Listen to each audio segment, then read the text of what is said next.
जम्मू कश्मीर के अंदर और पूरे देश के अंदर चर्चा हो रही है, एक देश एक इलेक्शन।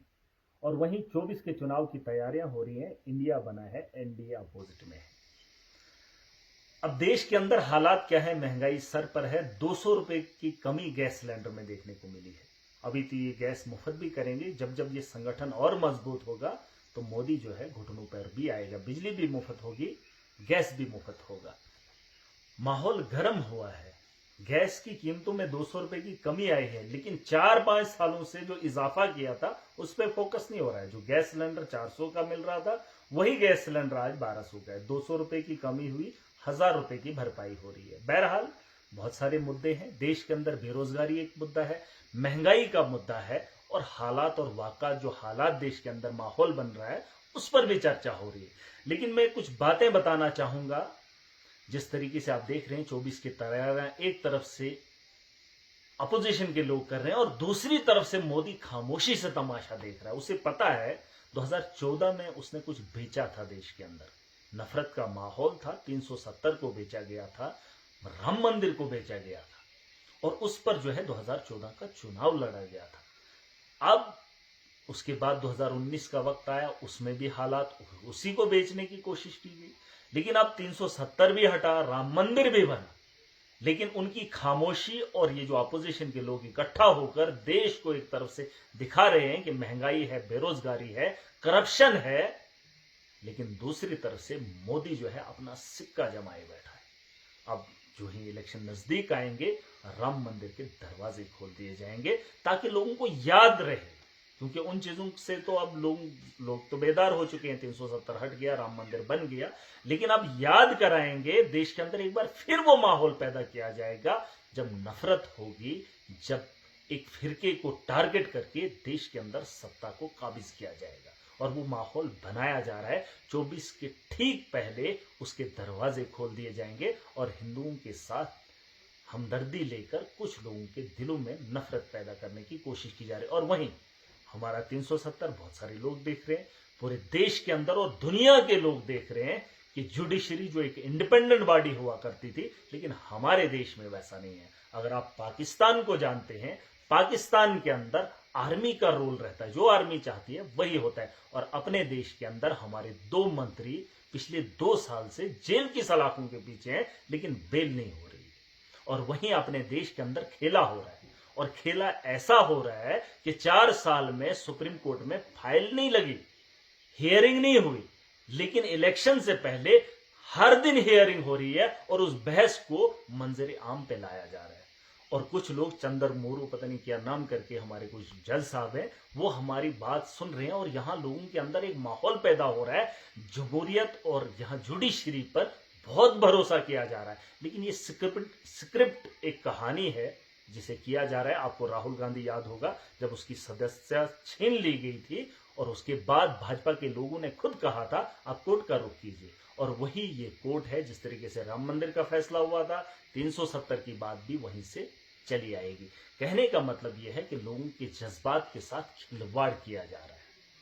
और 370 की चर्चा, उसमें महबूबा मुफ्ती का जाना, वकला के साथ जाना, उमर अब्दुल्ला का ऐसा बयान देना कि कुछ पार्टियां अब इसमें जोर दौड़ा रही हैं, वो कह रहे हैं कि हमारी भी भागीदारी इसके अंदर है, और कश्मीर के लोगों को बेवकूफ बनाने की बात की जा रही है। स्मार्ट मीटर्स पे बात नहीं होगी, महंगाई पे बात नहीं होगी, बेरोजगारी पे बात नहीं होगी, करप्शन पे बात नहीं होगी। अब देश के चैनल पे इन 2 मुद्दों को इलेक्शन से पहले बहुत गिनाया जाएगा। भूल जाएंगे लोग, नफरत का बाजार गर्म होगा और अजीब अजीब किस्म का माहौल देखने को मिलेगा। मैं चाहूंगा कि अपोजिशन के होते हुए अब लोगों को भी समझना बहुत जरूरी है कि हमारे जो हालात हैं, ये चीजें होती रहेंगी, बनती रहेंगी, लेकिन नफरत से कभी देश तरक्की नहीं करेगा। और जो देश के हालात हैं, जो देश का संविधान है और जो देश का माहौल है, उससे आप बेहतर वाकिफ हैं। अगर 2 साल से हमारे मंत्री जेल की सलाखों के पीछे हैं, उनको बेल नहीं मिल रही है, तो 370 के नाम पर जम्मू कश्मीर की आवाम के साथ कितना मजाक किया जा रहा है। कुछ बातें जो जम्मू कश्मीर की आवाम को समझनी है।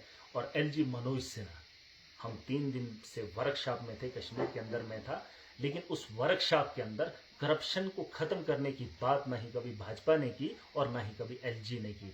हमें वर्कशॉप पे लगाएंगे। मोदी चाय बेचकर हिंदुस्तान का प्राइम मिनिस्टर बन जाता है तो हिंदुस्तान के कानून में बदली करता है। असेंबली के अंदर अनपढ़ और जाहिल लोग सत्ता में बैठकर कानून बनाते हैं तो उनके लिए वर्कशॉप नहीं है। लेकिन ये जो पंचायती राज का एक्ट है जिसमें इन्होंने मुकम्मल भी किया और उनको सीखने और सिखाने के लिए उसमें पढ़े लिखे लोग भी हैं, उनके लिए वर्कशॉप खोला गया है। और उस वर्कशॉप में ये बताया जाता है कि आपकी पावर्स क्या है। छीनने वाले वही लोग थे और बताना समझाना हमें बताया जा रहा था कि जम्मू कश्मीर के अंदर माहौल सही है और लोग तालियां बजा रहे थे और मोदी को एक गंदा मैसेज और झूठा मैसेज दे रहे थे कि जम्मू कश्मीर के अंदर जो उन्होंने 3 टायर सिस्टम लाया उससे जो है यहाँ पर काम हो रहा है। लेकिन ऐसा कुछ नहीं है। जम्मू कश्मीर के हालात से हर कोई वाकिफ है।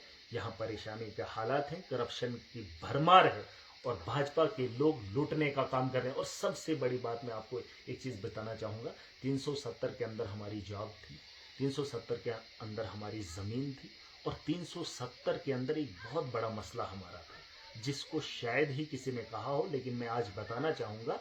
हमारे यहाँ सर्कुलेशन ऑफ मनी, जो सर्कुलेशन ऑफ मनी था उस पर जो है बहुत ज़्यादा रोक लगी हुई है। जो पैसा हमारा अपना था, यहाँ पर अपनी सरकार होती थी, हमारे टैक्स का पैसा यहाँ पर यूटिलाइज होता था। सेंटर से हमें कुछ परसेंट मिलता था। अगर 100 रुपया हमारे पास होता था तो 20 रुपये जो है इमदाद सेंटर की तरफ से होती थी। तो हमारे यहाँ जो है उस पैसे से इस्तेमाल करके यहाँ के लोगों के हालात बेहतर किए जाते थे। लेकिन यूटी बनने के बाद सबसे ज्यादा नुकसान जो है सर्कुलेशन ऑफ मनी में हुआ है, जिसकी बात कोई नहीं कर रहा है। आज सारा का सारा जो हमारा टैक्स का पैसा है वो सेंटर को जाता है। आज 100 रुपए में से हमें 20 रुपए मिलता है। सबसे बड़ा ये सवाल है, अगर 4 साल इन्होंने फिर से यूटी रखा तो यकीन जानिए यहाँ के हालात अलग होंगे, पैसे की किल्लत होगी। पहले अगर यहाँ पे करप्शन होती थी, लेकिन वो करप्शन लेने वाला आदमी यहाँ पर मकान बनाता था, यहाँ के मजदूर लगाता था, यहाँ से टीन खरीदता था, सरिया खरीदता था, तो जम्मू कश्मीर के अंदर वो पैसा जो है चला करता था। लेकिन आज जो बिहारी बाबू आए हैं वो इस जम्मू कश्मीर को लूट कर अलग अलग अपनी अपनी रियासतों में उस पैसे को लगाने का काम कर रहे हैं और यहाँ पर पैसे की कमी दिख रही है। सबसे बड़ा नुकसान पैसे का हुआ है।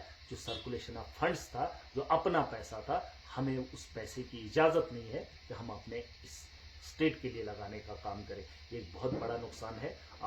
मैं उम्मीद करूंगा कि बहुत जल्द जो है यहाँ पर स्टेट का दर्जा दिया जाए, यहाँ पर इलेक्शन हो और 24 के अंदर अगर मोदी नहीं हारा तो मुझे नहीं लगता है कि जम्मू कश्मीर के अंदर असेंबली के चुनाव होंगे। जैसे अमित शाह ने खुद कहा कि हम यहाँ पर जम्मू कश्मीर में स्टेट का दर्जा देंगे। कोर्ट को तो बताने की जरूरत ही नहीं है क्योंकि उनका फैसला जो है ऊपर से मंत्रालय से आता है। जो अमित शाह चाहेगा, मोदी जी चाहेगा, जिसको खरबपति बनाना है, जिसको काला धन देना है या वाइट करके देना है, वो तय करते हैं। देश के अंदर क्या माहौल बनाना है वो तय करते हैं।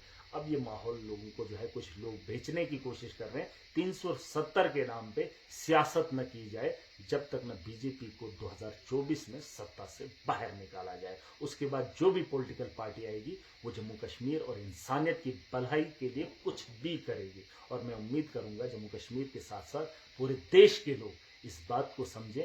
राम मंदिर 14 में बिका था, 370 14 में बिका था, वो 2024 के चुनाव में अब नहीं बिकना चाहिए। अब वक्त की जरूरत अलग है। मैं वापस